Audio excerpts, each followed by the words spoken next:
Paramashivoham Om Nityananda Paramashivoham. Yes, you can relax now. And take a moment and let us measure your body temperature once again. So if you used a thermometer or some sort of a device to measure your temperature, then use the same scale once again to measure the temperature once again for the second time. If you used just by feel, then just let's use the same technique once again and see gather whether you feel hotter or colder. Ma Ananda Agora Rupini looks excited, so I think there's a change in her temperature. Yes, let us know, Ma.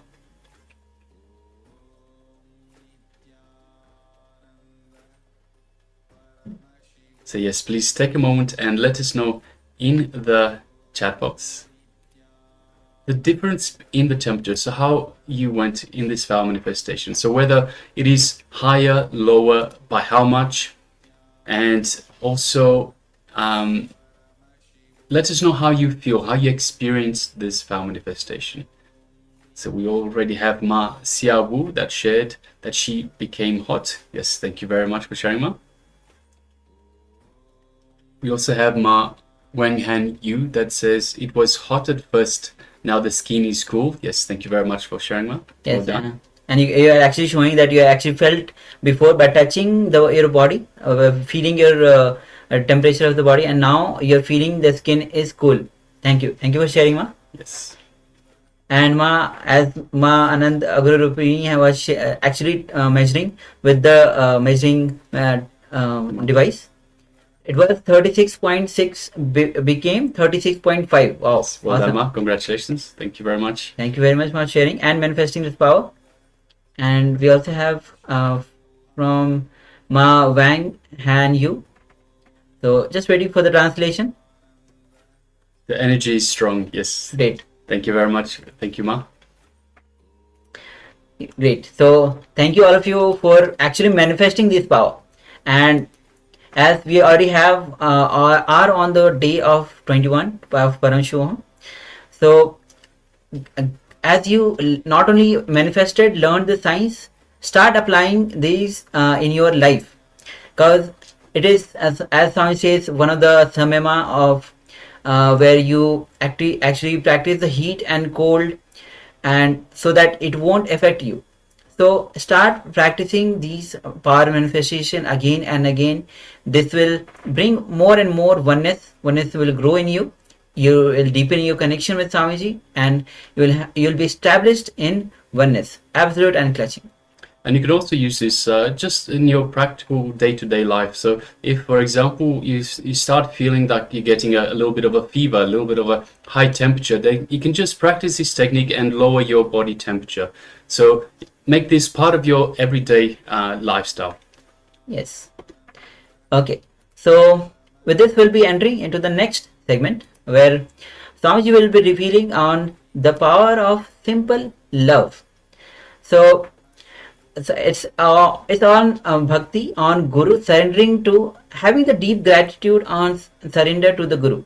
When you are in love with the Guru, that simple love and the power of that simple love will be, Swamiji himself will be revealing so much about that. And then we'll be entering into actually who is Guru. Means, as we know, by word that we know that Swamiji is a Guru, and he's giving us the experience, the technique, the powerful cognitions, power manifestation. But who is actually the Guru? So we'll be listening directly from Bhagwan himself.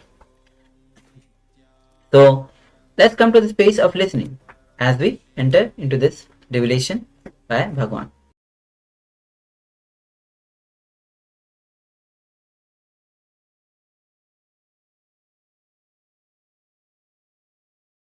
There's another small incident happened.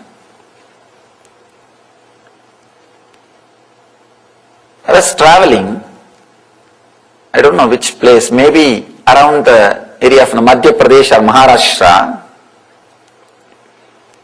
There was one small tree, and under the tree the 3 bricks which is used for construction is kept with turmeric powder applied on it and some puja being done.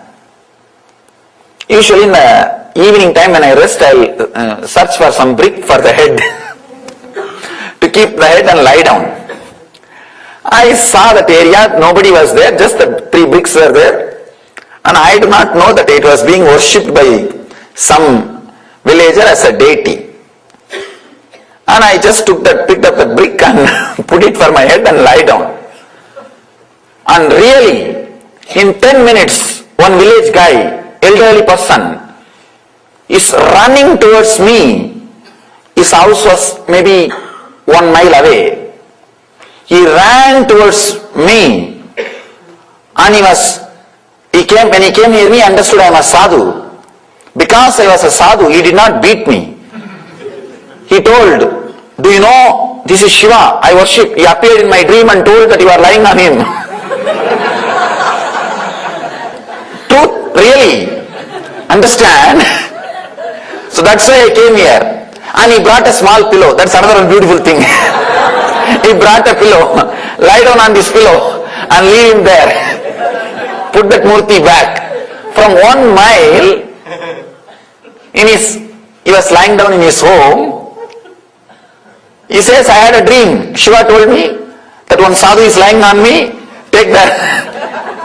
And he brought the pillow and told me to put the brick that side. We don't know who all are having connection to what all. Just this deep love for that ordinary brick which is used for construction can create a telepathy power in him. Understand? I read an article. American army is trying to develop telepathy power to use during the war times. They are doing some research and development to use this telepathy, sending message through the mind. Understand? Ordinary villager, just his love for a brick. Of course, I'm afraid to use the word brick again now. He may get a... I don't think he is dead. Only that elderly lady was dead. I don't think he is dead because I never tried to trace him also. Anyhow, just simple love to the ordinary looking brick can create such a deep telepathy connection between him and Mahadeva. Then understand, between him and Shiva, this ordinary brick is acting like a cell phone. You can't imagine the way in which that guy ran towards me and the way in which he was shouting at me. Just because I am a sadhu, he left me. Otherwise, I would have had the puja. The puja from him. Just I want all of you to understand the power of love, the power of simple love. People who cannot experience, understand the space of being in love with the Master cannot understand the truth. That's why I always tell, we are not cult, we are a culture. Understand, there is a big difference between these two. There is a big difference between these two. When you are in deeply love, you will see the uniqueness of the truth, and everything will become alive, reality to you, and you will see every step you take in your life feels ecstatic, feels joyful. I cannot imagine from 1 mile somebody running with a pillow saying that you are sleeping on my God.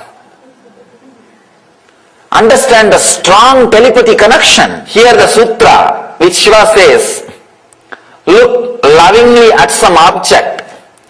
Do not go to another object. Here in the middle of the object, let the blessing happen to you. You see, you do not even have to choose a deity. You can choose anything with which you feel connected. If it is Coca-Cola bottle, okay. But the problem is, with Coca-Cola bottle you will have only lust, not love. When you see that bottle, you will think only what I can get out of it. Understand? Looking with love and looking with lust are two different things.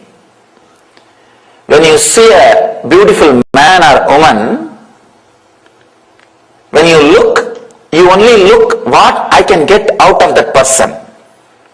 Then it is looking with lust, not with love. Love means what I can add to that person. What way I can be of some help to that person. If you decide or think of adding something, then it's looking with love. The moment you see and you start calculating what I can get out of that person, it is looking with lust. Understand? Looking with love, looking with lust, two different things. Here Mahadeva says, not only two different things, diametrically opposite. Diametrically opposite. Here Mahadeva says, look lovingly at some object. If you use the divine objects, it is lot more easy, because the possibility of lust is less. Possibility of love is more. From the young age you are taught to look with a love and respect. So it is easy to connect. It is easy to relate. Have any one deity or the photograph of the God or Guru. Try to look with a deep love without moving to the other object. Understand? That is the main. That is the basic thing. Do not move to the other object. The moment you start jumping to the other object, you are tired of this object. The love has disappeared. Understand? As long as love is there, that object is unique, not number. Not number. For example, if you are just a worker, maybe a clerk or a attendant, just a clerk in the office, if you die, nothing will stop. Somebody else will come, replace you, the job will continue, life will continue. You are just an utility, number, figure, that's all. But if somebody is in love with the same clerk, if the clerk dies, that person will never be again the same. Wherever you are just a number, even if you die, that mechanism will not suffer. Wherever you are in love with some object or person or somebody is in love with you, you become unique. Naturally, your death cannot be replaced. That person will miss you. That person's life will never be the same again. Love makes things unique. Love makes things unique. The other day, we were having an energizing ceremony here in the temple. All the Swamis, all of us were sitting and before preparing for the ceremony. One disciple, she asked me, Swamiji, every day you are seeing us, all our mistakes, confusions, are you not bored by us? It was a very honest question. Because they know if sometime I tell them, do some new mistake, I will be entertained. Not the same mistakes. Because even to commit new mistakes, you need intelligence. She was asking that, don't you feel bored? told, just because of my very love, I feel everybody is unique. Understand, I do not look upon the devotees or disciples as number. It is unique. That is why with so much of patience, I continue to work with everybody. If it is just a number, forget about it. Next person will do the work. Over. Devotees or disciples are not number for me. Because of my love for them, they are unique. Everybody is unique. Of course, I never miss anybody just because of complete fulfillment. But otherwise, everybody adds something. Everybody is welcomed, is expected, is needed, is wanted, is required to be here. Every individual is unique. Same way, when you are in love with the Master, he is needed, he is unique. When that love is not there, one more Swami, we can go to the other Ananda. What is there? If you just type only Nityananda, at least 200,000 websites are opening. Just Nityananda. If you type Swami Nityananda, I don't know how many million websites will open. And if he is not, then some other Swami, that's all. If you are a number, you can be replaced. If the love, element of love comes to play between you and the other person, you are no more a number. You are unique being, irreplaceable, unique being. Love adds life even to the person. With love, the person is a spirit, life. Without love, the person is reduced to a thing, utility. Without love, when you look at somebody, a beautiful man or woman, and planning for what I can get out of that person, you are reducing him to a thing, not as a being, as a spirit. Only when you look at that person with a love, he is a spirit, he is a living being. When that love is not there, he is a thing. That is why whenever people look at you with lustful eyes, you feel repulsive. It looks ugly. You just cover yourself. You just hide yourself. You want to move out of that place. Whenever somebody looks at you with a deep love, you just feel like being around that person continuously. Even if you get only one glimpse, one eye contact with him, you will be waiting for it. You will be just waiting for that one contact. Just waiting for that one glimpse, one look. It's a love which adds value to the uniqueness. Let me first express from the angle of Patanjali. Patanjali talks about love here for the sake of samyama.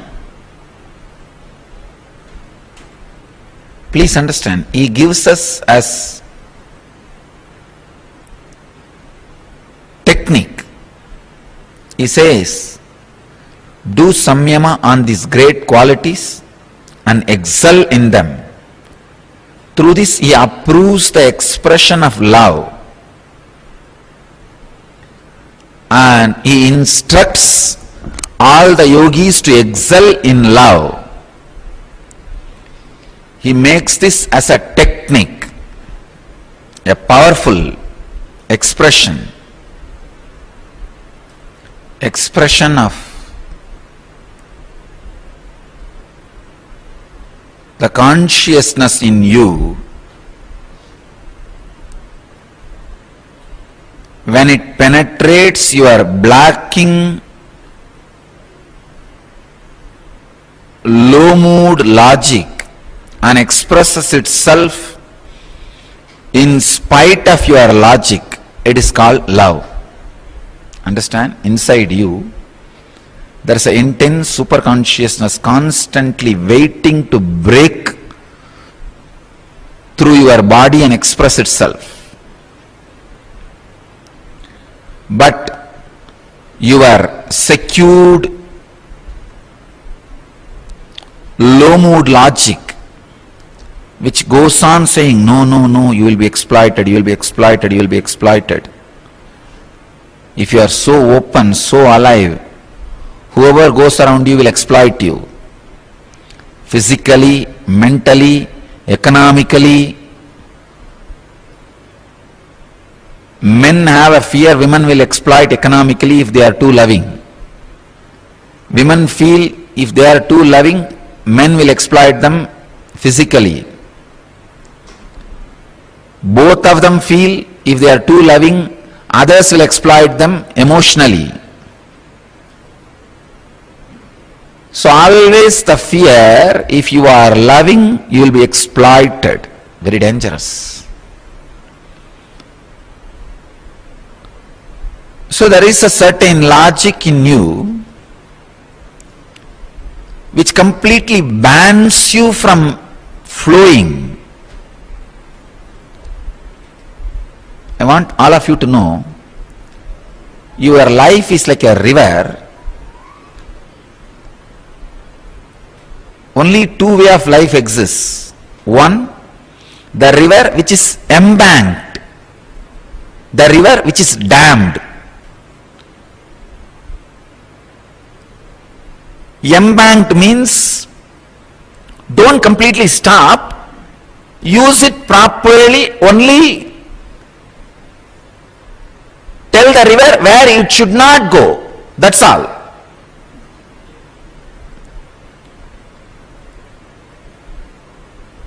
Making the rules minimum so that the flow of life also is useful for you. It is like making embankment for Kaveri or Ganga. There is another one way of life, completely blocking it. Stop.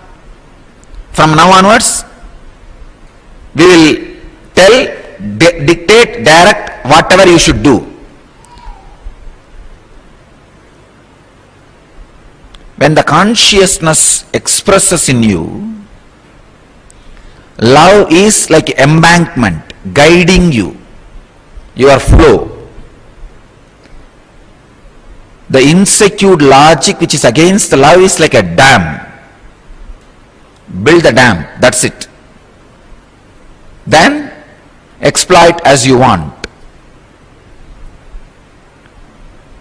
All the fellows are afraid of bank, but they don't understand they are caught in the dam.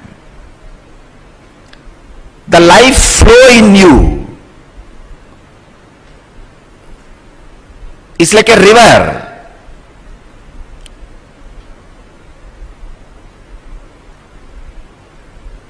If you are afraid of love, you are afraid of the embankment happening around you.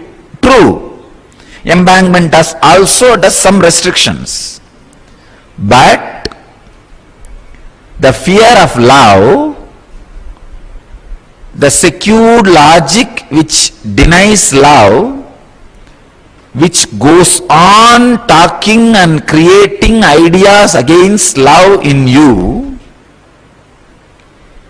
is a dam.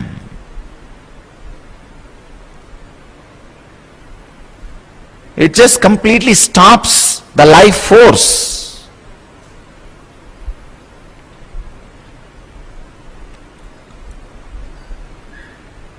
Not just the shining in the eyes, even the shining in the skin changes when you stop the flow of love in you.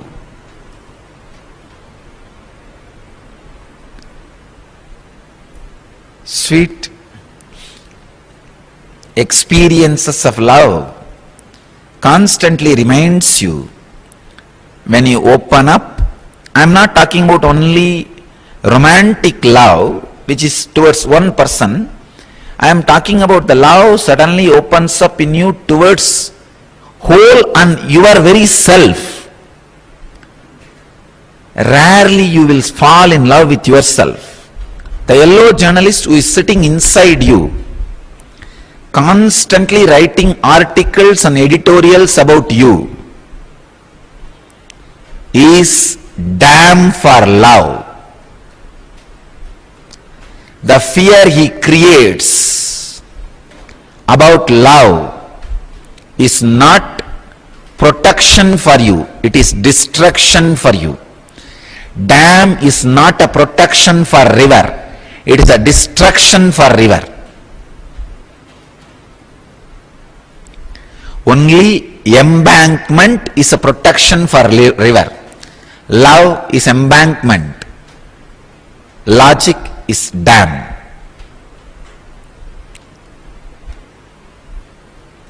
Do samyama on love. That is what Patanjali says. Means sit and meditate on the intense, beautiful inner space you go through when you are in love with you and with the whole. Understand? Here Patanjali is not saying contemplate on the love which was directed towards one person. No.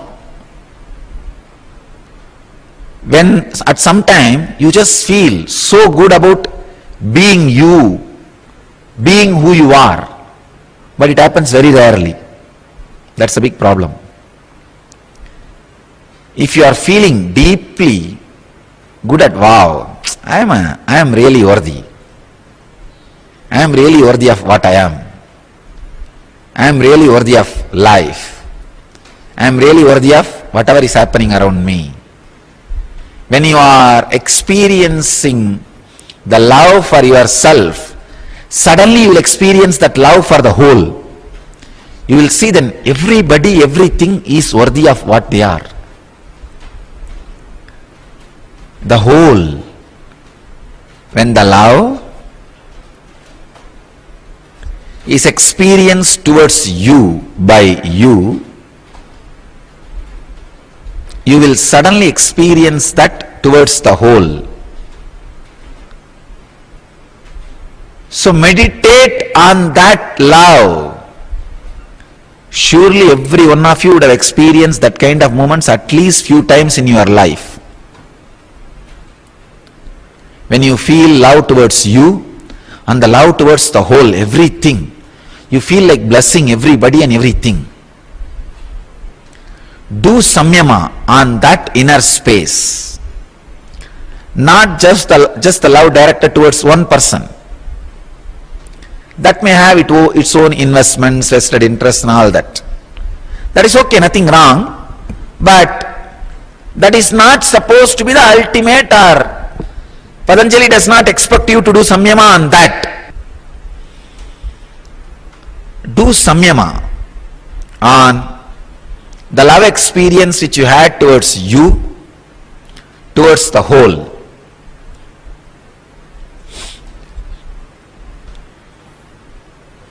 You will just excel, radiate those qualities. Not only that, you will be able to transmit those qualities by your very presence.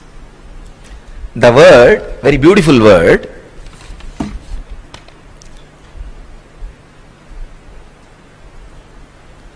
balani, maitriyadishu balani, means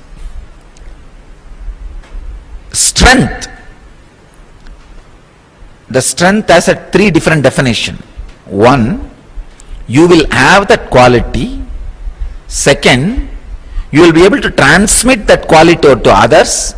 Third, you know how to have that quality as a strength for you. He is not saying doing samyama on love will make you weak. No. I have seen many people claiming their weakness as love. No. Love will be out of strength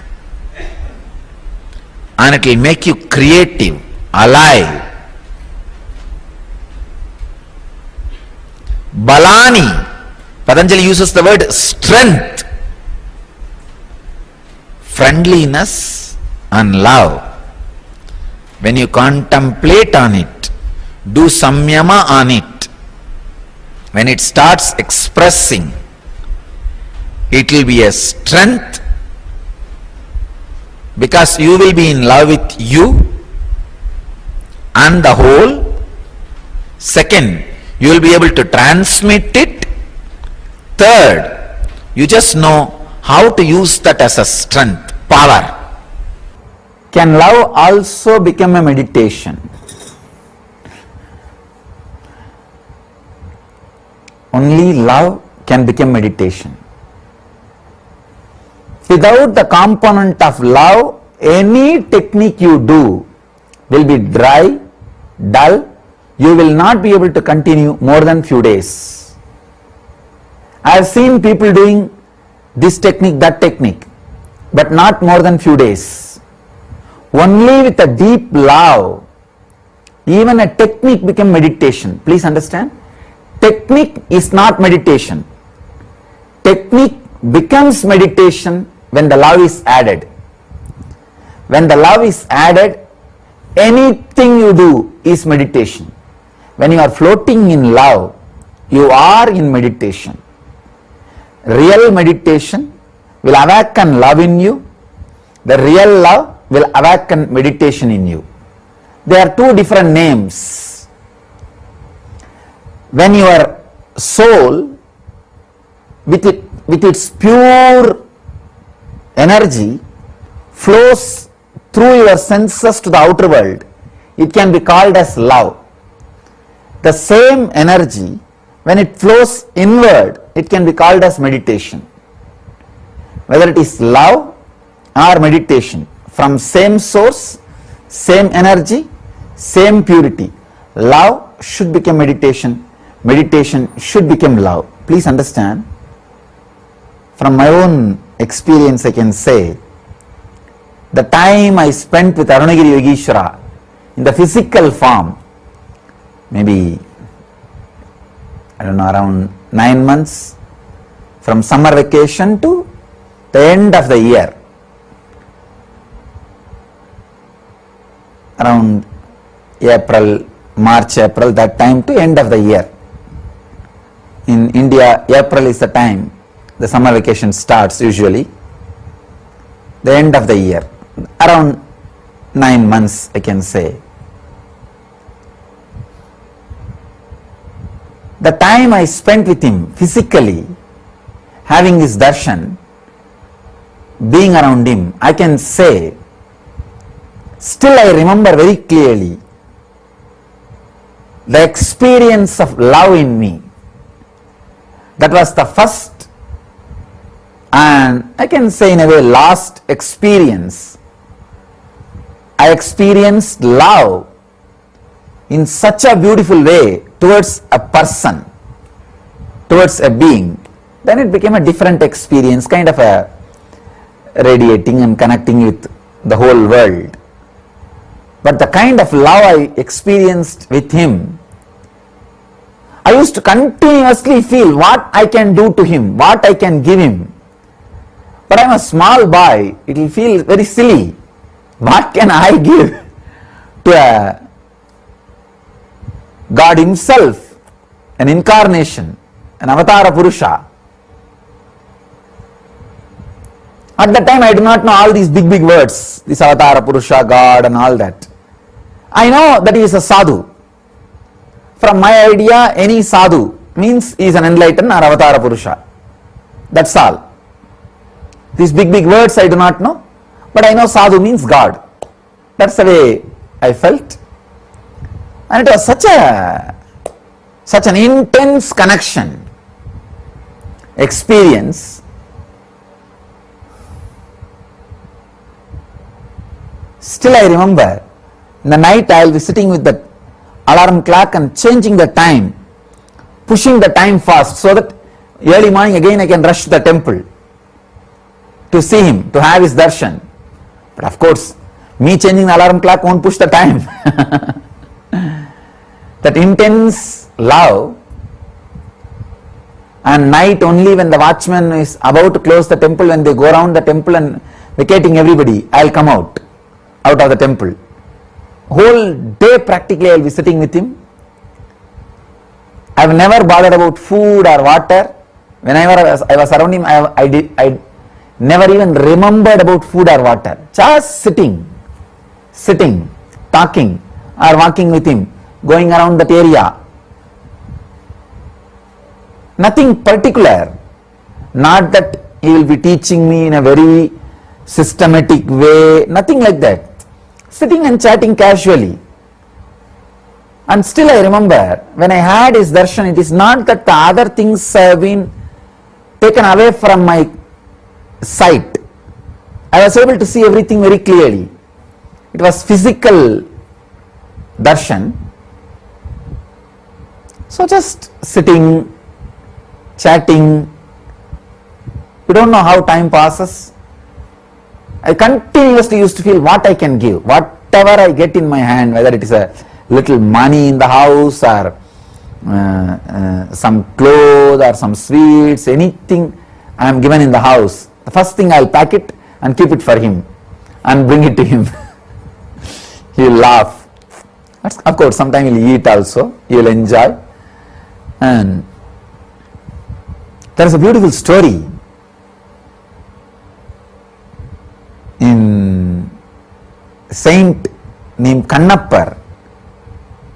It's a very beautiful story. That saint, he sees a Shivalinga in a place called Kalahasti in Andhra Pradesh, and he just falls in love with the deity. He is just in love with the deity, with Shiva. And the story says Shiva wanted to test his devotion, and in that Shivalinga the eye was carved. From that eye the blood started oozing out. This Kannappar tried all the herbal medicines and everything to heal the eyes, nothing worked out. He is a hunter, so he knows only one method, eye for eye will heal the eye. So he just removes his own eye and replaces it in the place of Shiva's eye. The story says the first eye bleeding stopped, and immediately within few minutes the next eye started bleeding, and he is not bothered. He was ready to give even the second eye. But before taking his second eye, he suddenly remembered, if I take my second eye, I will become blind. How will I find out where to fix the eye?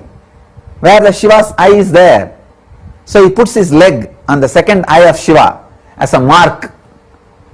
Then he removes his second eye to fix on the Shiva's eye. At that moment, Shiva appears and gives darshan and gives him enlightenment, and Shiva Padavi, Shiva Sayujya, we call it, means becoming one with Shiva. Very beautiful story. The love became meditation. That love for Shiva, whole day he was living in meditation. That is why he just feels, what can I give, what can I give, what can I give? I can understand that Kannappar's feeling, because I went through that same feeling with Arunagiri Yogeshwara. It was such a strong experience.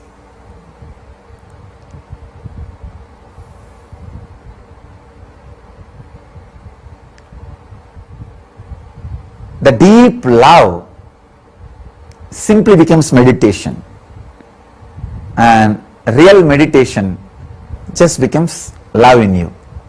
Love, energy, meditation, compassion, all these are same ingredient with different names. Different names: intelligence, energy, love, compassion, meditation. All these things are just different words for the same experience. Try to go and sit in front of any one deity which you really love, or any other object which you really feel loving. Sit in front of it. Look very deeply, lovingly. Just look.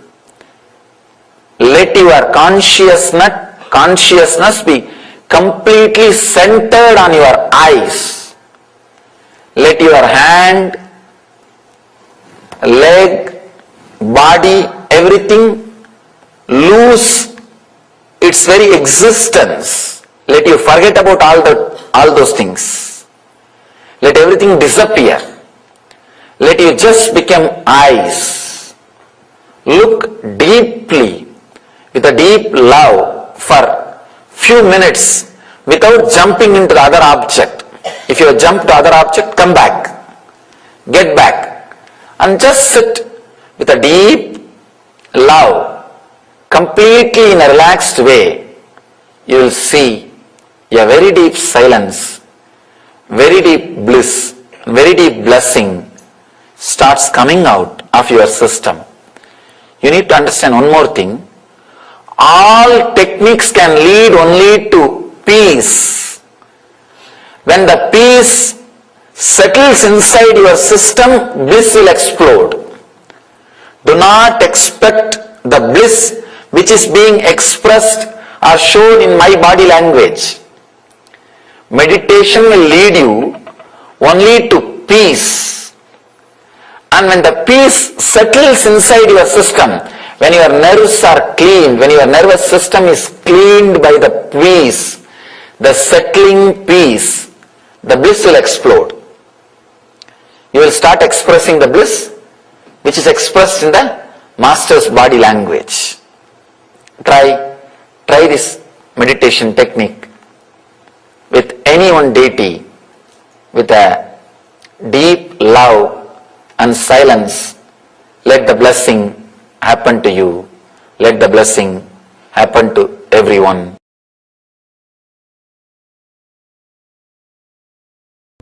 Siddha, master, is a person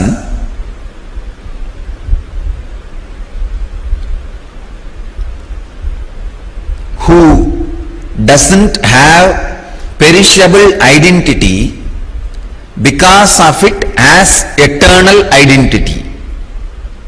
Understand? His identity is made out of material which is imperishable. There is no perishable component in the identity he created for himself. There's a huge water body. Breeze flows over the water body. Small waves are happening, or some drawings or figures appear on the water. In that figure there is no perishable component. That figure, the source, cause, effect, everything is just water. When the breeze flows, again that same wave will happen. When the breeze stops, the wave will settle down into the water. Same way, whenever a strong devoted samyama is the breeze. Water is the pure consciousness. Whenever the strong devoted samyama from a disciple happens over the conscious water, master's forms appear and blesses you, graces you, and again it relaxes back into the same water. There is no perishable component. Please understand.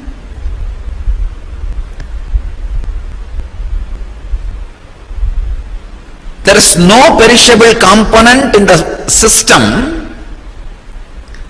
Because there is no perishable component, it is eternal identity.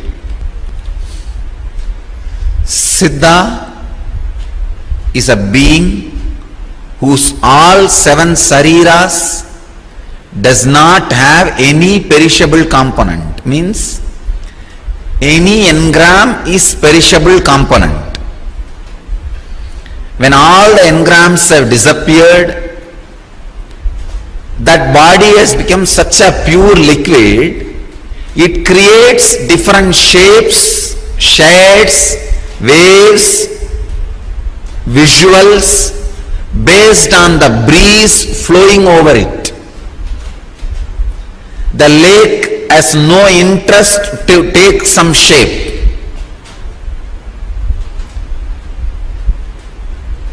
The flow of the breeze decides the shape.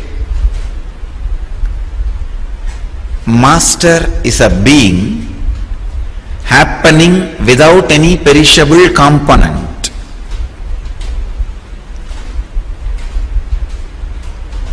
He is just a beautiful rhythmic play.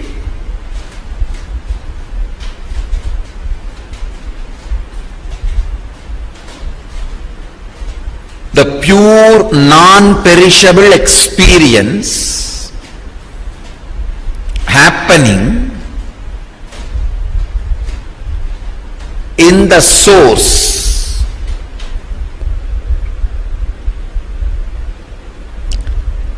That is the reason any siddha happened in the planet Earth is available forever for anybody to connect with or have the benefit of his presence and energy.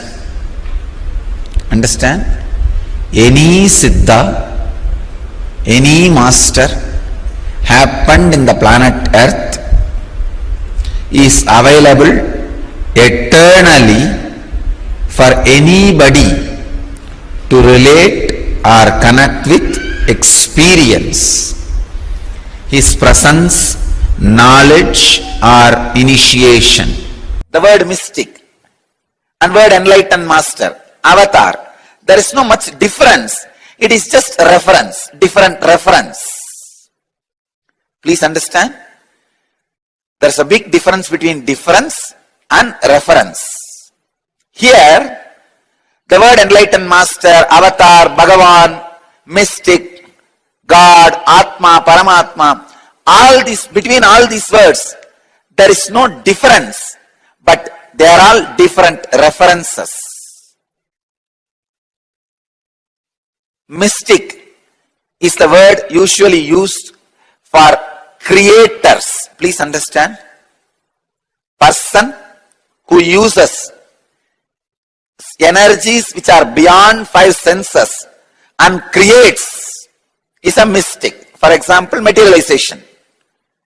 If somebody uses the powers which is beyond the senses, beyond five senses, those energies, using that energies and creating something which is beyond five senses.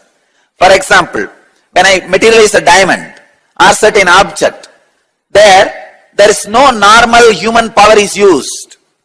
The powers known to the five senses are not used. The powers which is beyond five senses are used. Anybody who uses the powers beyond five senses and creates something is a mystic. Don't mistake. Person who creates is a mystic. A mystic constantly creates. Even in you, when the transformed you is created, you become a mystic. Mystic is a person who is constantly creating so many new things, continuously using the extraordinary powers. Actually,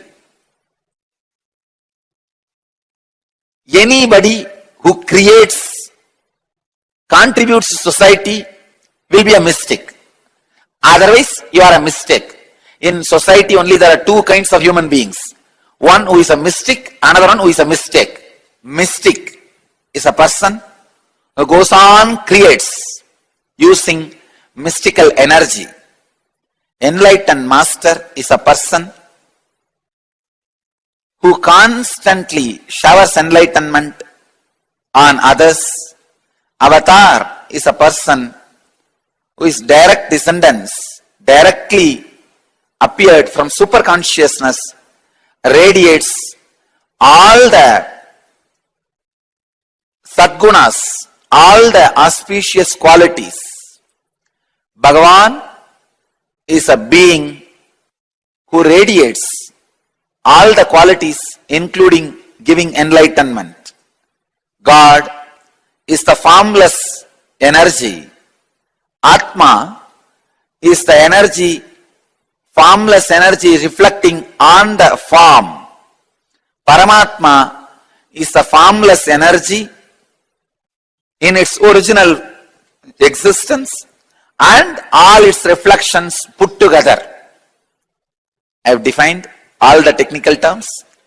As I said, there are no differences between all these terms. They are only different references. This whole Vedanta Sampradaya, the only requirement is a proper guru. Beautifully Vedanta Sampradaya describes how to catch the right guru. Peel all the things which are common. For example, if I have an organization, somebody else is also having organization. There are so many spiritual organizations. Remove that part from my glory. If I have body, then many of you also have body. Remove that part from my glory. If I have amazing orating power, many of them are having. Remove that part from my glory. So go on peeling, peeling, peeling. Finally, at some point, your logic will not be able to peel further, but still you will feel he is something more than all these things. When your logic feels, I cannot peel further, I have peeled everything, even after all these things are removed, he has something more than all these things put together. When you feel this understanding with somebody, he is your guru. If that does not happen, if you feel, no, after I peel 3-4 things, he is not worthy, then forget about him. He is not worthy of being your guru. You are not worthy of being his disciple. The guru-disciple relationship is sacred, should be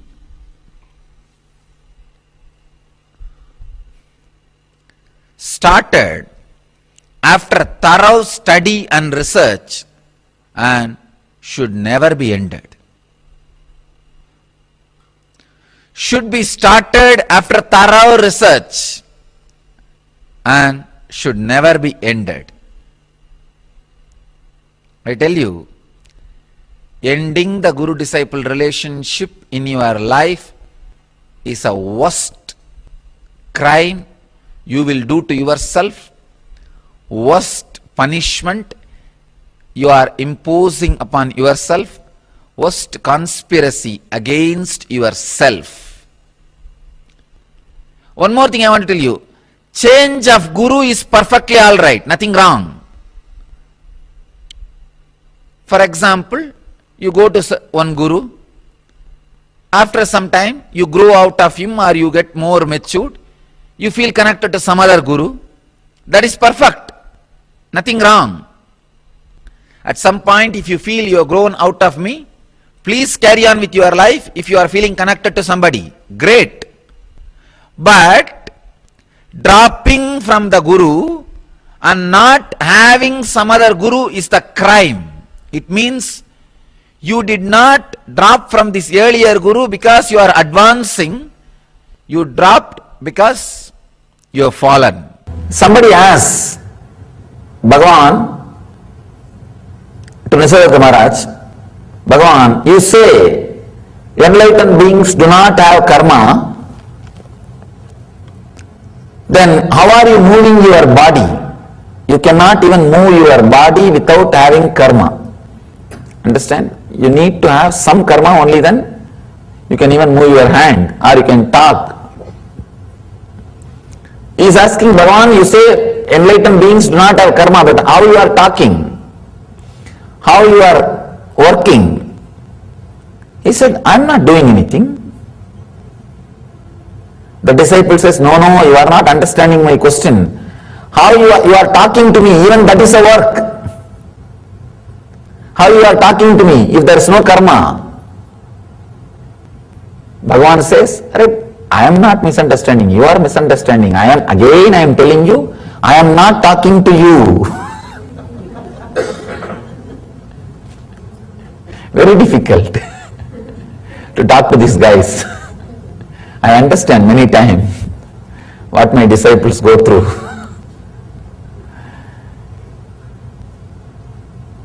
Nisargadatta Maharaj says, no, I am not talking. Disciple was really confused because he is talking and he is saying, I am not talking. And another one big problem, we have to believe they are talking the truth. We can't say, why are you lying? No. That is another difficulty. Disciple was completely confused. He asked, Bhagavan, please explain. You are talking and you say you are not talking. And Maharaj says beautifully, understand, because there is a moment in you, you think there is a moment in me. You can never understand talking can happen without any movement in the inner space. That is why you think when the sound comes out of my mouth also there is same kind of a movements in my inner space. Maharaj says, in you never had a time or a moment where your body or your mouth can move without your being moving. In me, I have experienced my body or mouth or even mind, anything can move, but inside me, my inner space, nothing moves. Understand? Having such a strong, clear peace inside you, even your thoughts cannot disturb. That is enlightenment.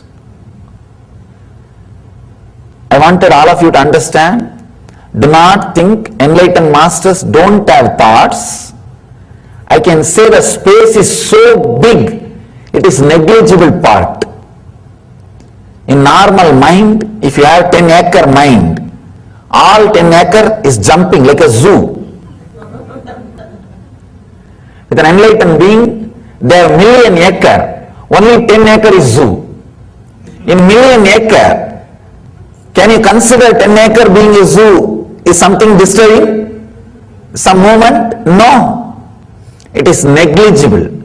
Practically, which is not there. It just, no more. It is not there. That is why Ramana Maharshi says, for normal persons, I am body. For enlightened being, I am also the body. It's not that the idea that I am body disappears, it just expands. I am also the body. This is also part. So I have nowhere to go.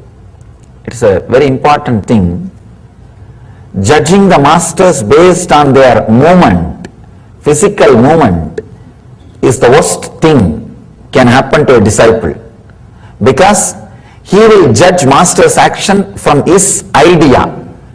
If he does that particular action, what logic will go through in his head? He thinks that same logic is going through in his head.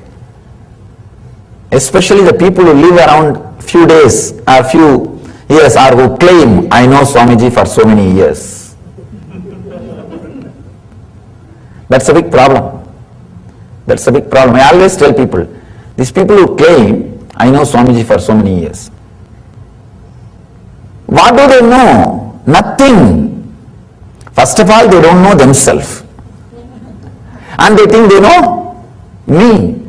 They think with their logic, the logic with which their head functions, with the same logic my head is also functioning. If the same logic, with the same logic, if my head is also functioning, then why I am sitting here and why you are sitting there? No, there is no logic which you can understand logically with which master's system functions. There is no logic with which you can understand logically the master's systems function. But slowly, you see, same way only he walks, same way he talks, same way he eats, same way he laughs, sometimes much more than us, almost looks same. You start thinking the inner space, inner programming is also same. That is where you miss. That is where you miss. Inner programming is not same. That is where Nisargadatta Maharaj says, I am not talking to you. He says, what you understand by the word talking is not happening in me. Just I am reflecting the movements which is happening in you. Whatever you want to see, you are seeing it in this body. Like a mirror reflecting. People come and ask me, Swamiji, many times I feel you are talking exactly to me, directly to me. It is not the public discourse. You know you are talking only to me. They ask me, how do you read? Did you read my mind? And are you answering all the questions which I am having? Did you read my mind? I tell them, first thing, I never do the job because I respect your privacy. Second thing, who want to waste time with all the nonsense which goes on in their head? Neither I am interested nor I am willing to read somebody's mind. What exactly happens, the presence of the master is so intense. Any mind which comes and sits in front of it, just by the very presence heat, your questions are answered. That's all. Whatever questions you carry, just answer comes out without even me logically reading and answering. Many times I ask people to talk so that they will understand what their problem is, not for me to solve. Because the master's mind, enlightened mind, does not work with the logic with which your mind is working. If you think the enlightened master's logic work in the same way your mind is working, you miss the whole truth. You miss even the master. You will not be able to understand the truth. You will not be able to raise yourself to his level. You will bring him to your level. Living around the master, catching the master, missing the master, abusing the master. 3 different dimensions. Just this basic 2-3 truths. 1, all scriptures, all literature, all method of teachings can only inspire you, cannot give experience. Understand? It's the first law.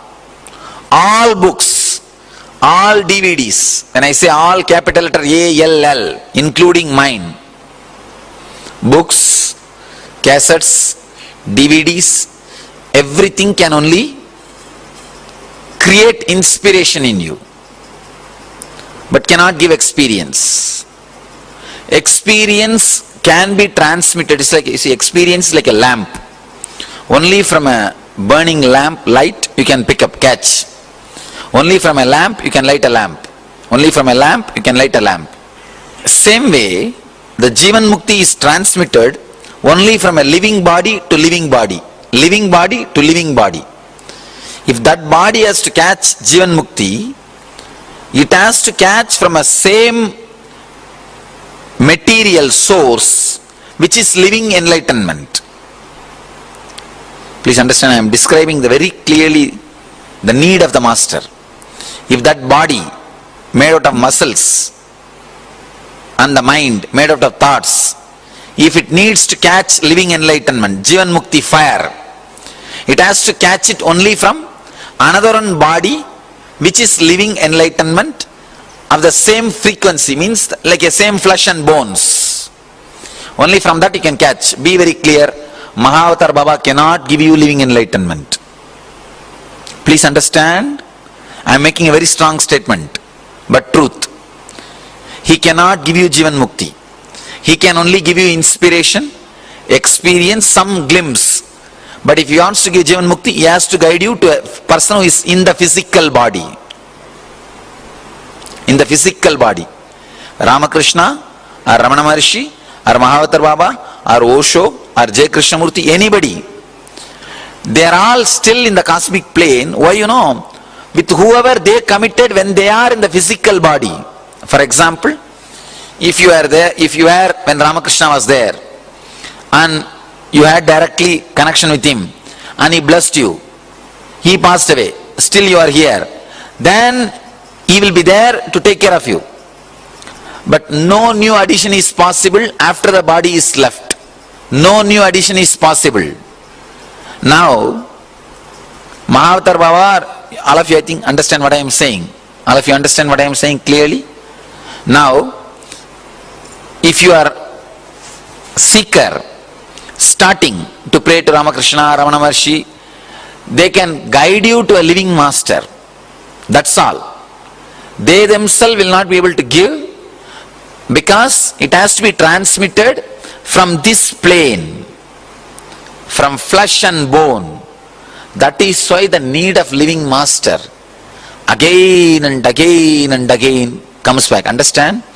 That is why no huge organization is able to own spirituality than a living master. Seekers are around me. The reason is, it has to be, it can be transmitted only from flesh to flesh. The person who is living Jivan Mukti through his muscle memory and muscles. See, I will be living Jivan Mukti without muscles after I leave the body. I will be living Jivan Mukti, that is not a problem.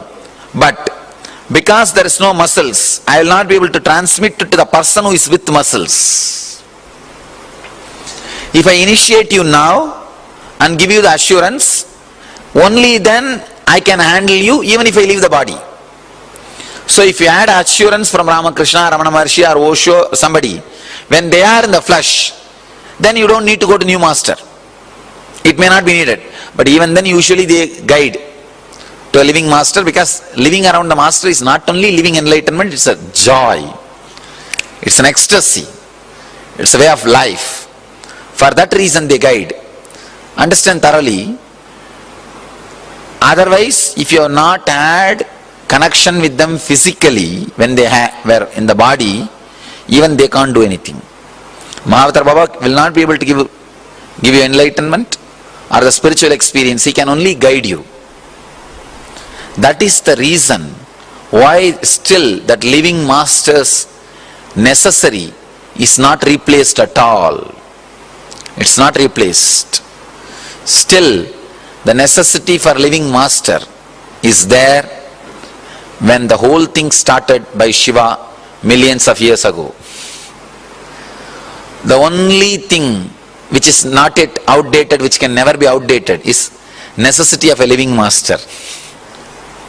See, the only difference between you and me is not enlightenment, because you also carry that, I also carry that. In our 7 layers, see, you are having 7 body, I have 7 body.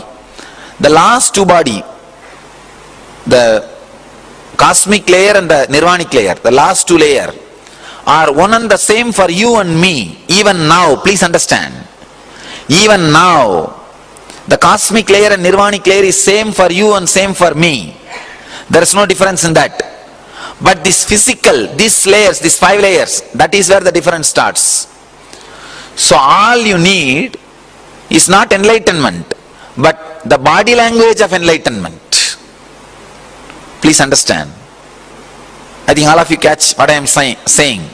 See, this first two layer, this nirvanic body and cosmic body. In this, in that two layers, you are one and the, both of us are same. Only these layers, these outside layers, like a physical, oh God, it's not right.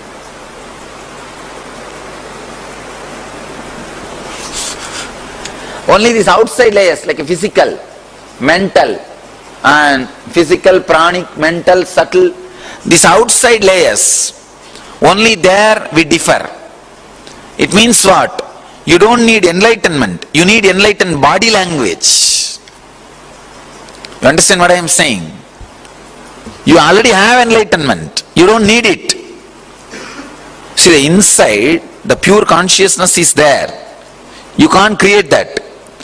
But the walls, the layers, they all are like a, what to say,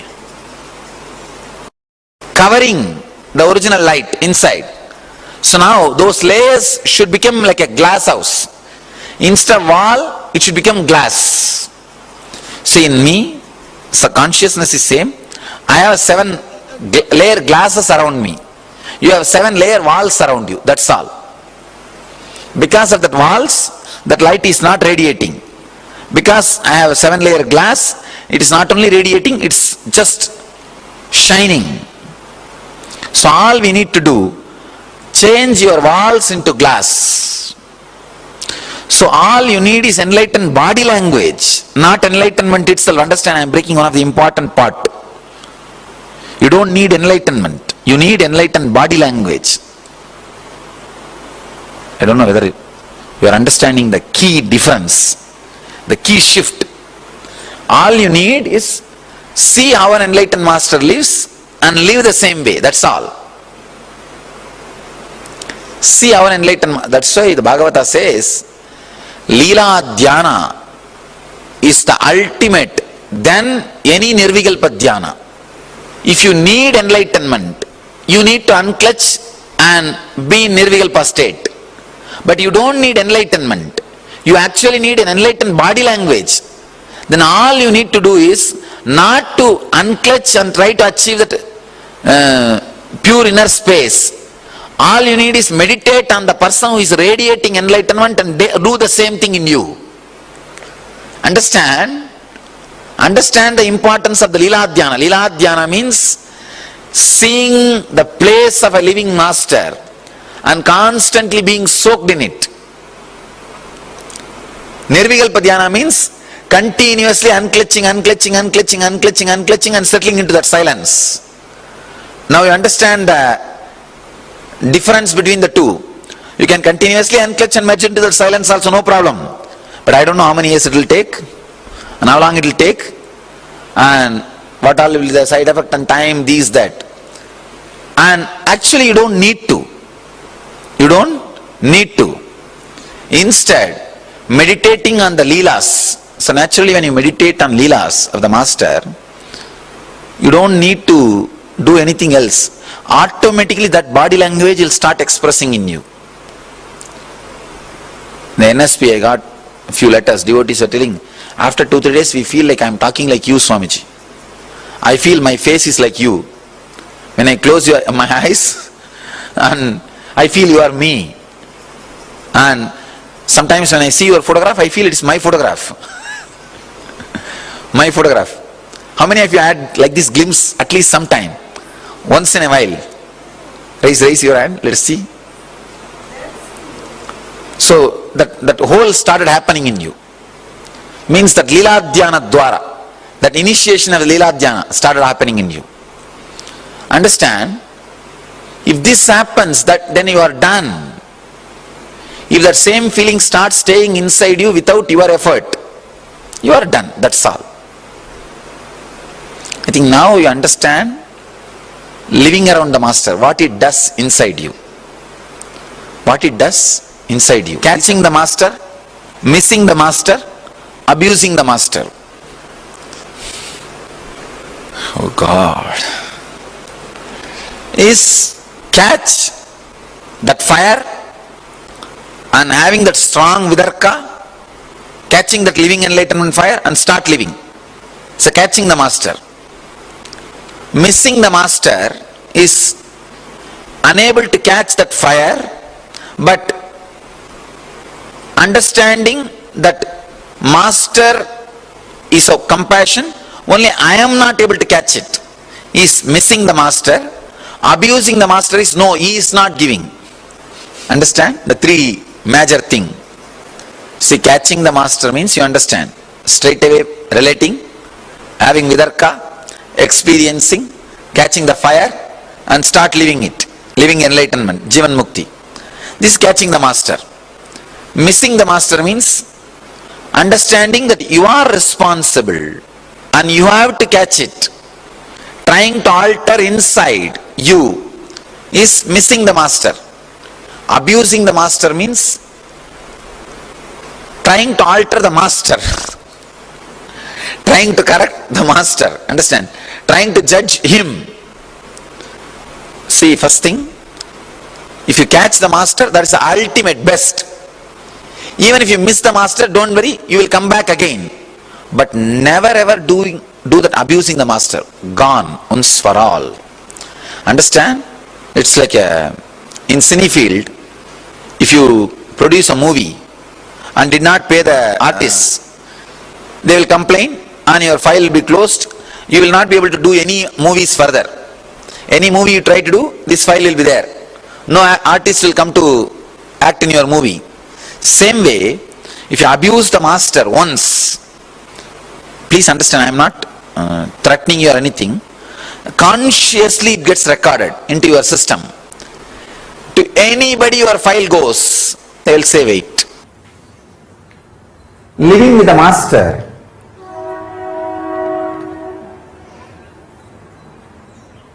is just living with a dynamic, dynamite diamond.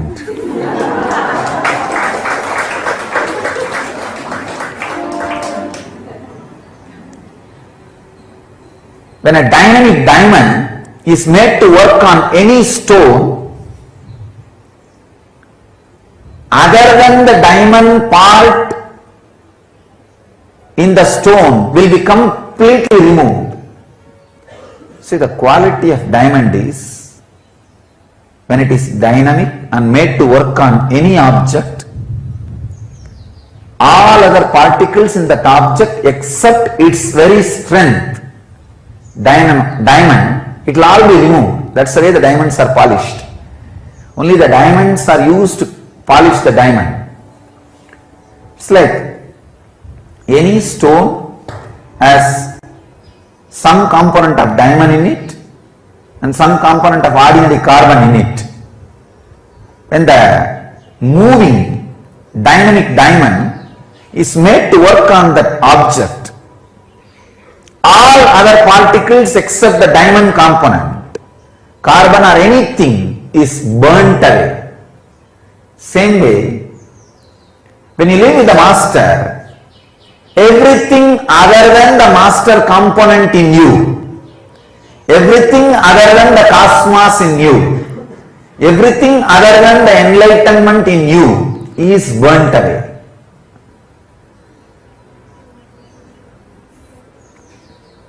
This is the greatest fortunate thing and unfortunate thing. If you identify yourself with enlightenment, the highest reality, this is the most fortunate thing. You don't need to do anything, just be around, hang around, that's all. Enlightenment simply happens. But if you identify yourself with the perishing components, the carbon component or the non-diamond component, this is the most torturous suffering.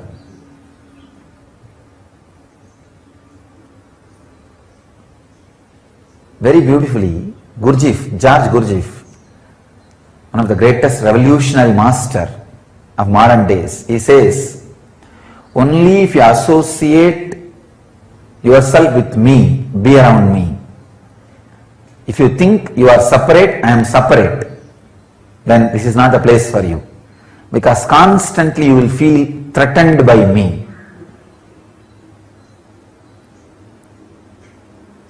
If you are blissful around the master, be very clear, you are enlightened.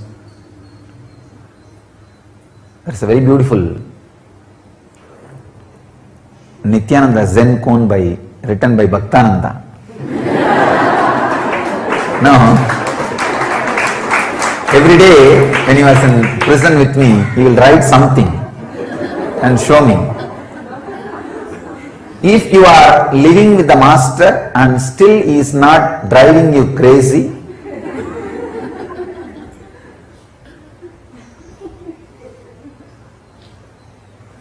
up in the wall,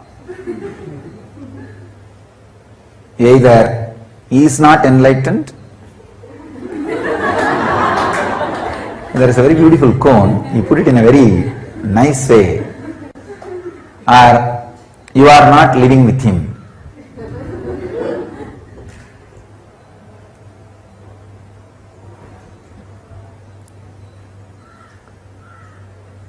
As long as you think you are a separate entity other than your higher reality, he will be driving you crazy.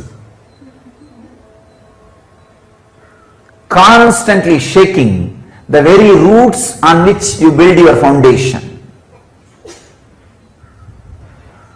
But fortunately, if you identify with him, with your higher reality, this is the most fortunate thing can happen in the planet Earth, because without any effort, the ultimate will just happen in you. The ultimate will just happen in you without any effort. Nothing needs to be done, just hanging around. But you will see his simple movements, his simple words, his just look will be shaking the very foundation on which you are building you, or the false you. Anything you do, he will be constantly on his job. How he will create situations, how he will create people, how he will create happenings around you, you do not know. You can't imagine. Just the person who is walking next to you will exactly hit you where you are holding you. Don't think he is hitting you, I am hitting you. When you are around the master, please understand, when you live around the master, including a mosquito bites you, after taking permission from him about the time, the intensity of the bite, and the place where you are needed to be bitten. I am very clearly telling you, please understand. If you are inside a Sangha, you are under a controlled condition where your ego is constantly operated. Whatever is not you but you hold on to it as you is removed from you. I can say, living around the master without resisting is living enlightenment process. The definition of living enlightenment process.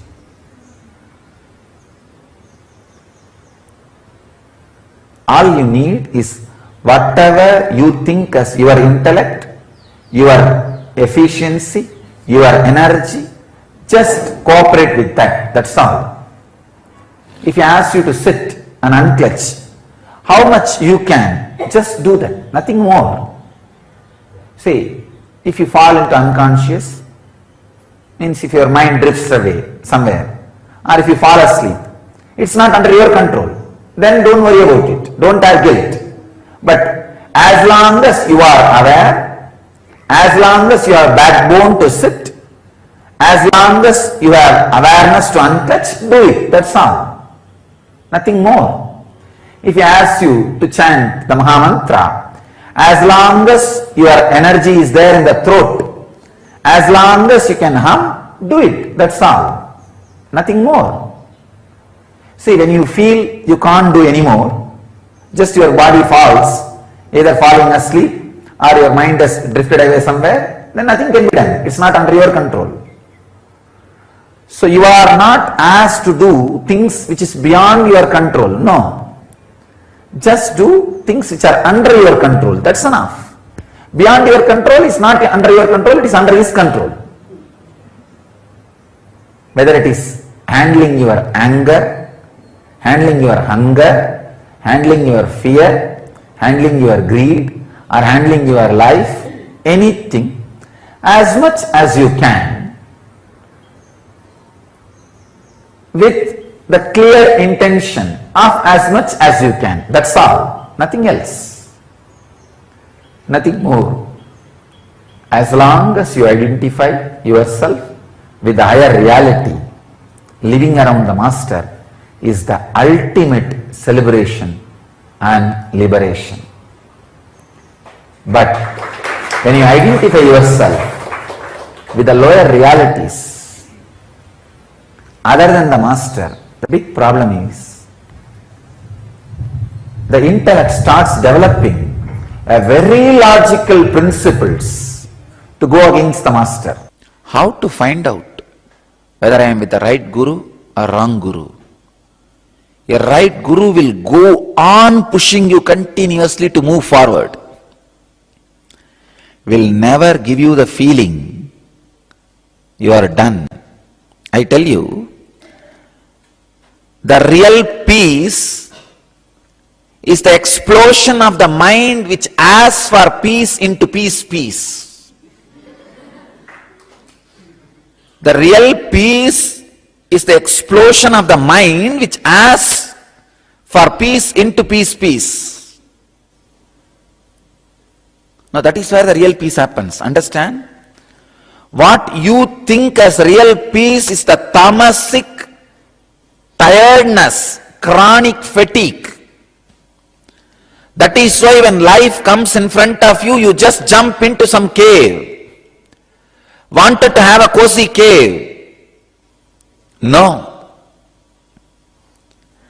Even your cave is inside my Himalayas, understand? Even if you catch a cave, you do not understand, I am the walls of the cave. A real Master will go on be pushing you. As I said, the samadhi happens to a person whose non-mechanical parts of the brain is alive, awakened. The mind which asks you for vacation, for rest, for peace, for tiredness, has to be blown away. It should explode to peace. Only then peace happens. A real Master will go on be pushing you, will not encourage that fatigue, tiredness. He will never run a resort. He will run only a commune. Maybe after his death, his disciples will change the name into resort. He himself will never run a resort.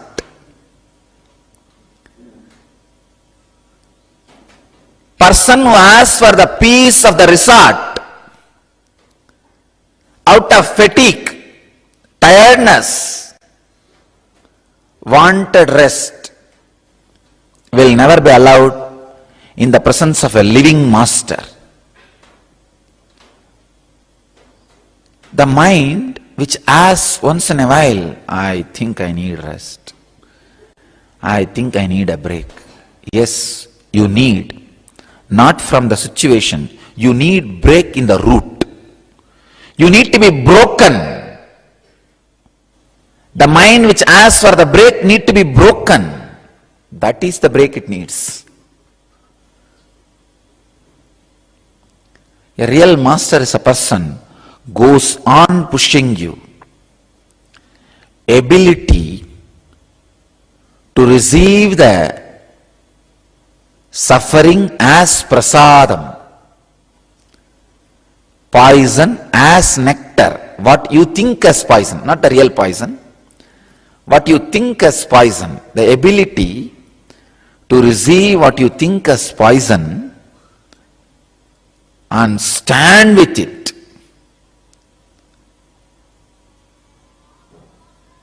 Is what I call tapas. To surrender to a living master fully is almost impossible for me.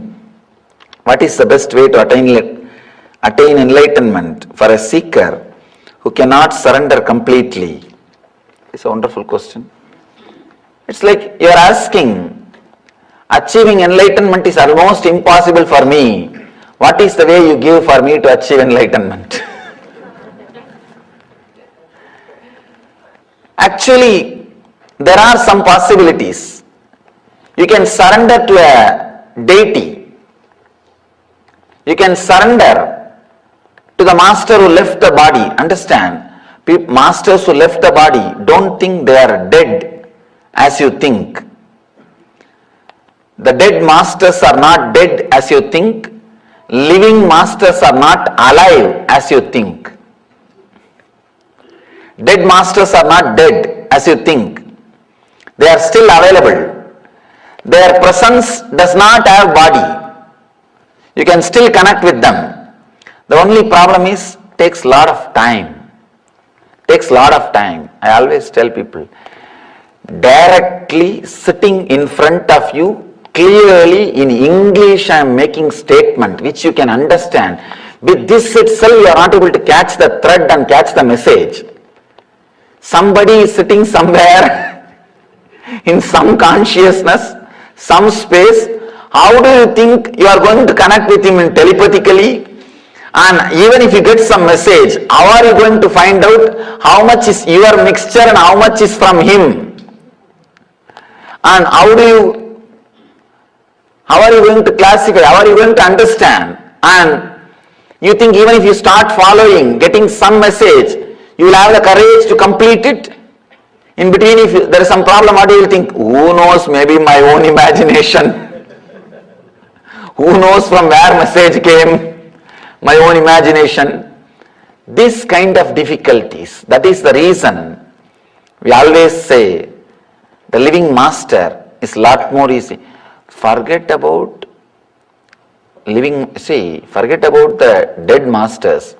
Even with the living master, in few days, you will, if you try to remember my words, it will not be exactly as I uttered. It will be as you wanted. So even with the living master, again and again you need to correct your notes. You need to update your notes. You need to clear your notes. You need to update your understanding. Even with the living master, it becomes such a big task. So what? With the masters who left the body, it becomes too difficult. Of course, that is at least second choice. Living master is the first choice. The second choice is masters who left the body, trying to connect with them. And the third choice, some deity whom you don't even know whether they existed or not. That is the third choice. Of course, last choice, try to connect or surrender to anything, even to a hill or a river or ocean or a small stone. The very surrender will raise you to the deeper and higher frequencies. When you say Nama, let the eye and mind be relaxed. Let the eye and mind be surrendered.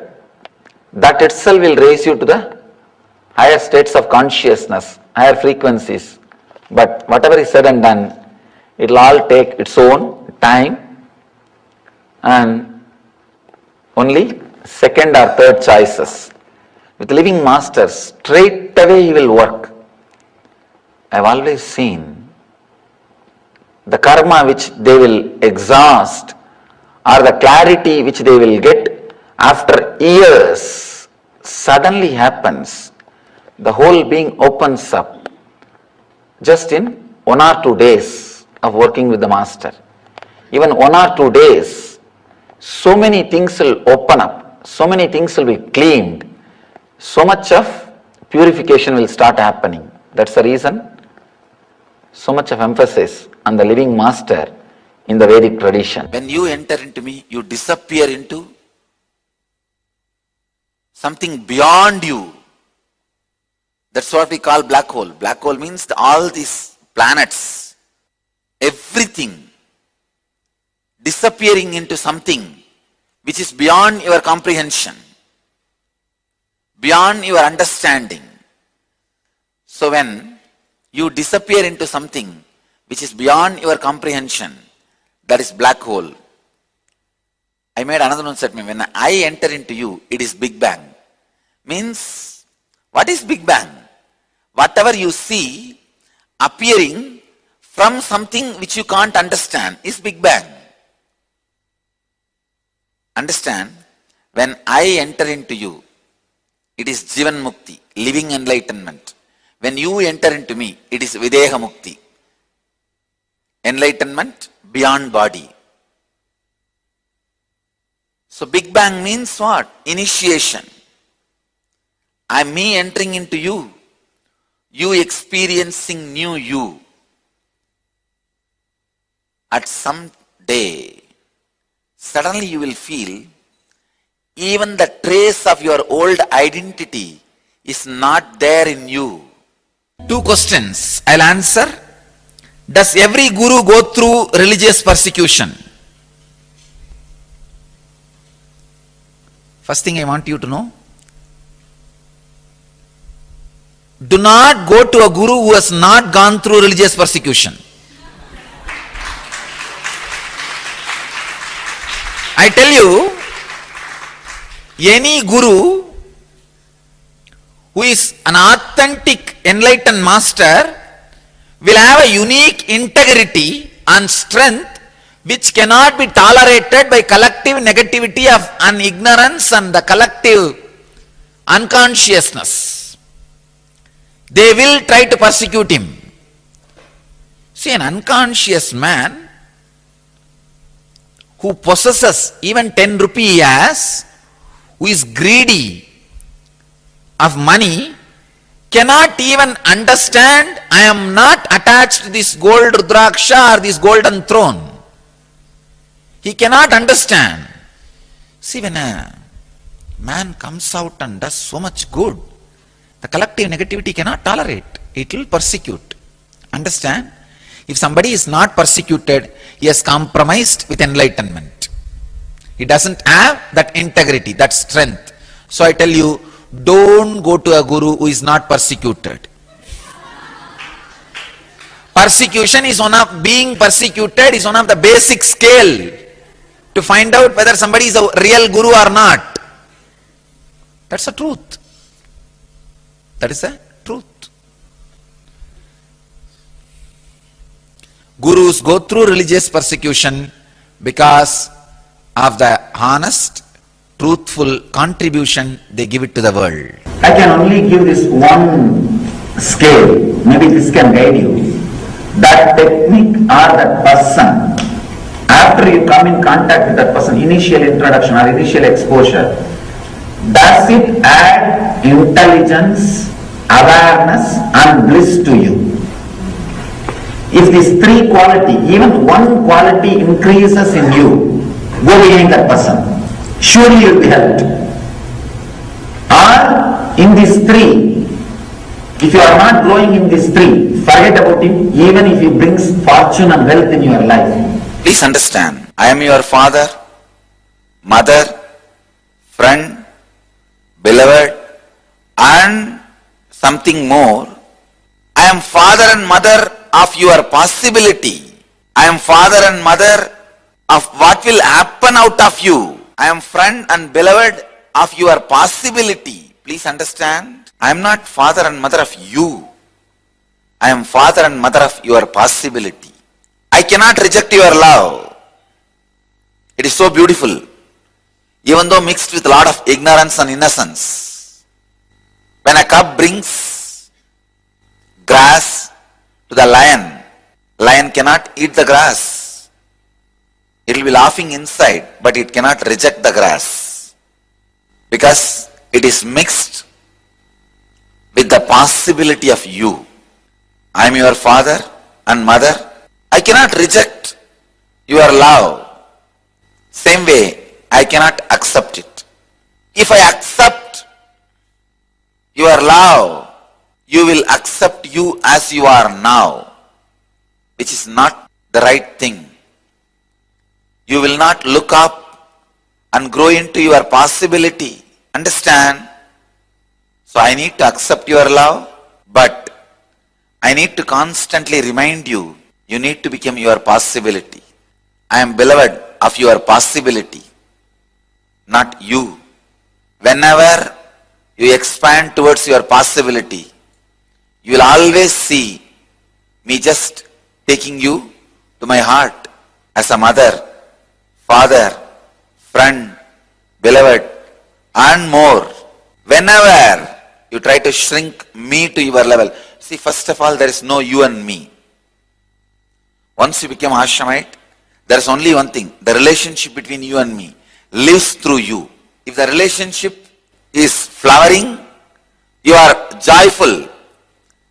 If that relationship is shrinking, you are in pain. I tell you, there is no you actually. Of course, long before there is no me, I have disappeared. The moment you become Ashramite, you are also disappearing. So there is no you and me. Then what is living in you? The relationship between you and me is only living in you. If the relationship is flowering, you are happy.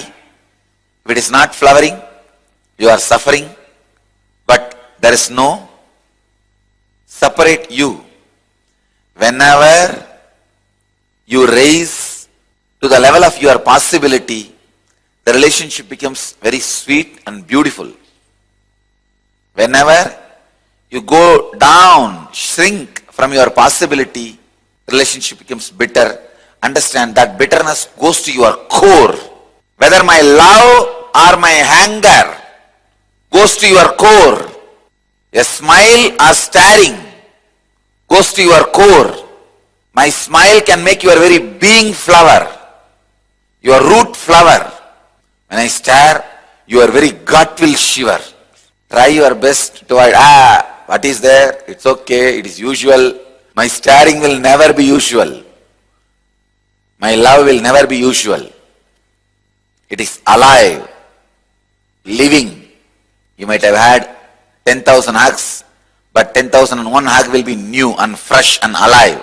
I might have stared at you 1 lakh times, but 1,00,001 staring will be fresh, alive and shivering, frightening. Understand, I have to do a job of neither rejecting you nor accepting you. Human being cannot do this job. Either he falls in love or hates. That's all. Here, I have to completely keep you in my heart and just cutting and doing the surgery. Removing the cancer. Removing the tumor. I cannot reject your love and I cannot accept it. Hot love always turns into anger. Your love is too hot. The hot feeling of security always turns as a deep insecurity. Means the hot fear. If I have all this, only then it is security. Security with legs always will become handicapped. Love which is hot will always become hatred. Love should have tremendous coolness like Ganga flowing. In some Puranas they say Ganga is one more wife of Shiva. No. Shiva made Sati into Ganga and keeping it. Sati is too hot. Dakshayani is too hot. He makes her like Ganga. Then you can always be Ardhangini, part of Shiva. Whether you are in a male body or female body, understand, once you are Ashramite, nothing else lives in you except the relationship between me and you. When that is flowering, you are flowering. When that is shrinking, you are shrinking. That's it. Because you don't have any other source. Not only you don't have any other source to enlighten you or entrain you, In the ashram, you don't even have any other source to entertain you. Yes, Dhanam. Yes, welcome back. And There's a wonderful revelations about the supreme pontiff of Hinduism. First of all, on simple love, and also what and who is Guru in your life. So beautiful, beautiful revelations from the supreme pontiff of Hinduism. and also Swamiji revealed why Guru is actually necessary. Swamiji talked about yes, even those masters who have left the body, they are inspiration. Even the books, they are inspiration. Swamiji talked about his own books, that his own books are actually the inspiration, but it is only the living master who is in the body. He only can give you the experience of the ultimate. So that is why again even Swamiji says that even if you have grown out of one guru, then you can go to the next guru, but do not have the absence of guru. Always be in the presence of guru to achieve the ultimate. The importance of guru is so much. Even Swamiji actually talks about Mahavatar Babaji, because he is not in the physical body, he is inspiration. Because he still is a night body, but not in the physical body. But so that is why having the living guru in the physical body is so much of importance. Yes, in fact, there was a question from the crowd. Somebody said that they cannot surrender themselves to a living guru. What to do? How can they achieve enlightenment? And Swamiji said, you're almost asking like, it's impossible for me to reach enlightenment. How can I reach enlightenment? So Swamiji beautifully says you can still surrender to a guru that has left the body, because even a guru that has left the body is not as absent as we think it is. And you can also surrender to a deity. You can even surrender to a rock. However, it is only a living guru that will continually mold you to make sure that you are pushed towards enlightenment. So it is only a living guru in your life that can lead you towards enlightenment in the fastest time. So other gurus that have left the body already, it takes a lot longer time. A guru that is in the body, a living guru that is in your life, that you're actually living with the guru, will continuously push you and make you drop your patterns, make you drop your blind spots, make you drop all the identities that are not you, that are not yourself, the real you, which is Paramashiva himself. So after all this revelation by Swamiji, let's have a little internalization exercise that we are going to do now. So have the pen and paper with you. This is going to be important internalization exercise, because these are the blind spots that we might have with Guru. As we engage with the Guru, we live with the Guru, some doubts arises in us. So have the pen and paper with you. We'll be entering into this internalization exercise. As the question is, who is Guru? So one of the biggest suffering humanity has created for itself is, whenever something is showered, you ask, am I qualified? Actually, in the first revelation by Swamiji himself, he said that if you are actually, if somebody asks, am I qualified for enlightenment? Swamiji says, if you are here, that means you are qualified. The only pattern that stops Paramsha showering on you is, you think, am I qualified? You have doubt.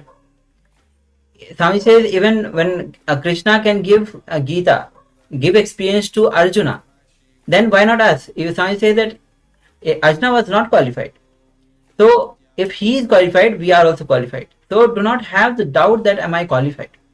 If he is showering on me, is he expecting something from me? This is one also things that we catch from the society, that if somebody is actually showering something on us, then is he expecting something from us? So this also can come on Guru. So and next is he planning to achieve something through me? This also comes as you might ask internally to yourself, as if like is he planning to, is, or I can ask like, is the Guru actually trying to achieve or planning to achieve something through me? And next is he looking something from me, looking for something from me, or is he's actually asking or looking for something from me? So that is when the whole thing collapses. Yes, so very often, because of the way we've been brought up in society itself, we always look for, especially in relationships, if you get something from someone, you're asking, hey, what do they want from me? Or vice versa, when I offer something to someone, I expect something back. So these are the kind of relationships that we are used to in society, that we have been brought up and conditioned in society. So that is why our mind is still thinking along the same lines. Hey, what does he want from me? So he's giving me all this. It's too good to be true. It can't be this good. So it's always this. We start thinking, hey, what do they want from me?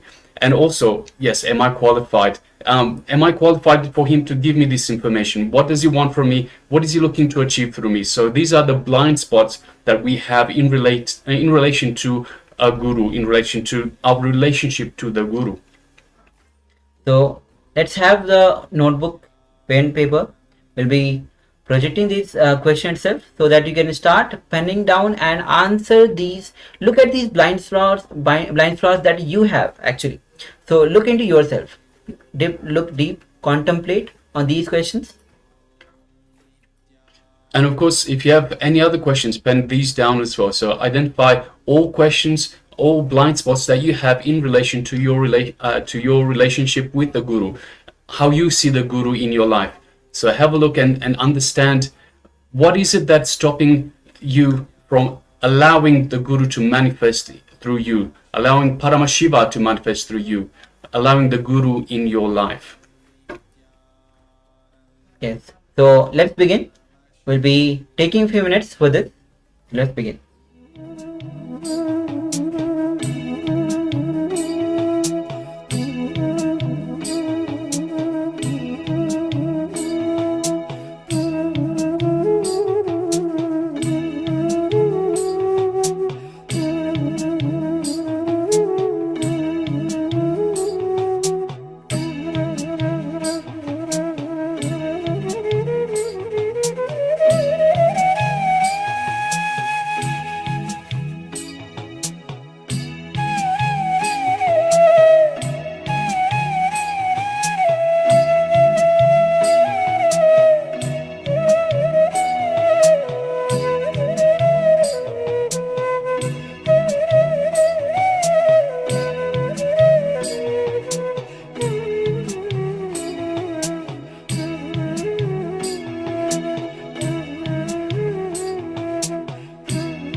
Yes, continue to write down. Look inside and identify all the blind spots you have in relation to the Guru. All the questions. Am I qualified? If he is showering on me, is he expecting something from me? Is he planning to achieve something through me? Is he looking for something through me? Or any other questions that you have in terms of your relationship with the Master, with the Guru. Please continue.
Now slowly you can relax from this small exercise where you have actually penned down all the blind spots that you have related to Guru, all the questions that you might have, all from all the social conditioning or from anywhere that you have gathered these blind spots.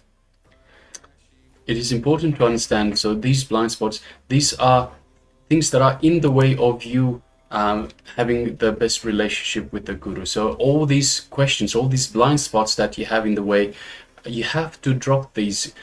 The Guru is here for our benefit. The Guru is here for us to express our divinity. So Swamiji very beautifully says, he's not here to prove that he is God. He is here to prove that you are God. So by dropping all these blind spots, we allow Swamiji to lead us towards our divinity, towards our enlightenment, and towards understanding that we are God ourselves. So let's enter into the power manifestation now. We'll be manifesting the extraordinary powers of third eye, decreasing the size of an object, and this power is called as anima. So let's enter into the Sas Pramana for this. Maranam khadyate tena sakena pi khadyate tasya sat parama siddhir animadi guna prada vayu sancharate dehe रसवृद्धि भवे ध्रुवम् आकाशपङ्कजगदा प्रत्युष्यमपि वर्धते. This from Shiva Samhita, which the translation of this verse goes as, death is eaten by him, he is eaten by none. He manifests the highest power such as anima, laghima, mahima, and etc. The vayu, the wind energy, moves equally throughout his body. The juices of his body also are increased, rasavriddhi. The nectar exuding from the ethereal lotus, akasha pankaj, also increases in him. So now sit with your head and spine in a straight line. And if you sit on the floor, if you're not able to sit on the floor, you can sit on the chair. But make sure that you sit with your head and spine in a straight line. This facilitates your kundalini to rise up. It creates it facilitates your energy to rise up. So now visualize. Yes, so make sure you identify an object first. So an object that you want to decrease the size of. So requesting participants, please identify an object that you want to decrease the size of. And you can have it in your hand, or you can have it on a table in front of you. And then once you have identified the object itself, you can take a measurement of the object and just note down the size of the object. So we will be affecting the size of the object. So just take a moment to identify an object and measure the size of an object. And once you have done so, you can sit comfortably on the floor with your legs crossed, keeping your head, neck, and spine in a straight line.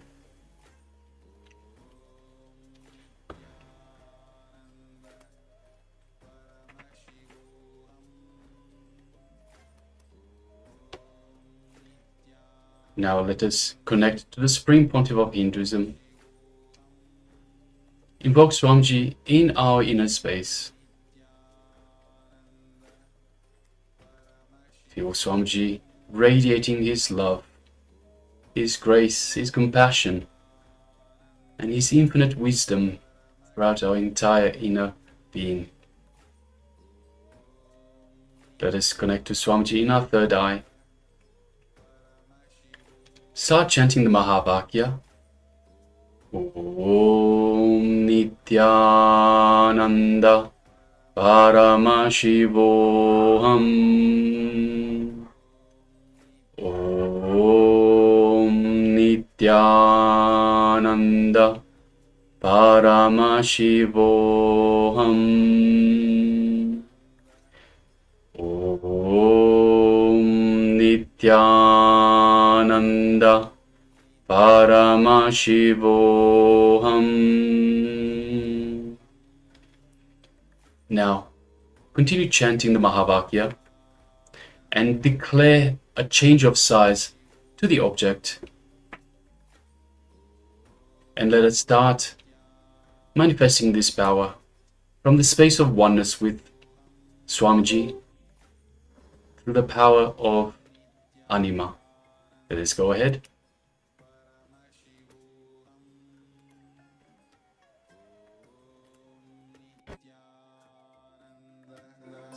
Paramashivoham Om Nityananda Paramashivoham Om Nityananda Paramashivoham Om Nityananda Paramashivoham Paramashivoham Om Nityananda Paramashivoham Om Nityananda Paramashivoham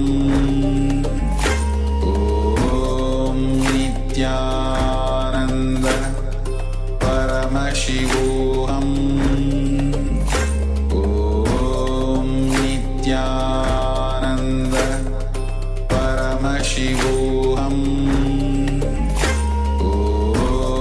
Nityananda Paramashivoham Om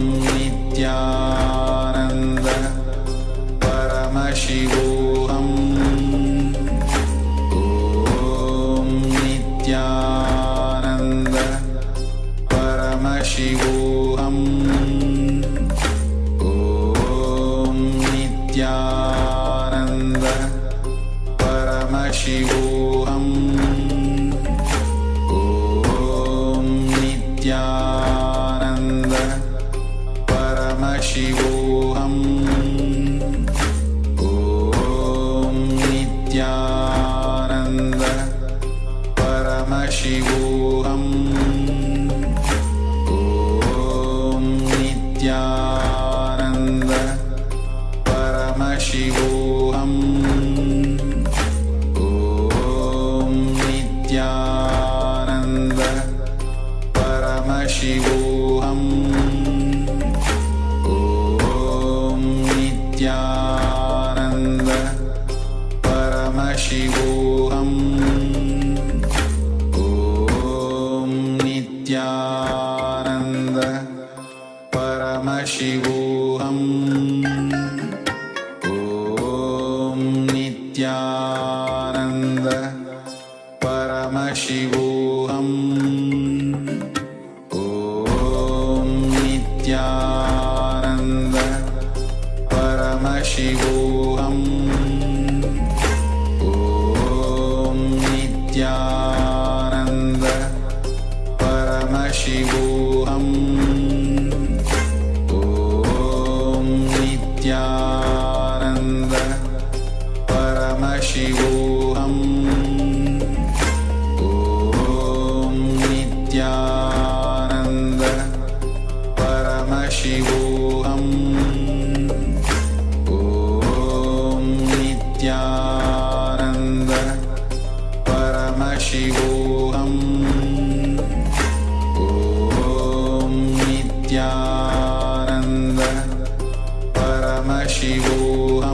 Paramashivoham Om Nityananda Paramashivoham Om Nityananda Paramashivoham Om Nityananda Paramashivoham Om Nityananda Paramashivoham Om Nityananda Paramashivoham Om Nityananda Paramashivoham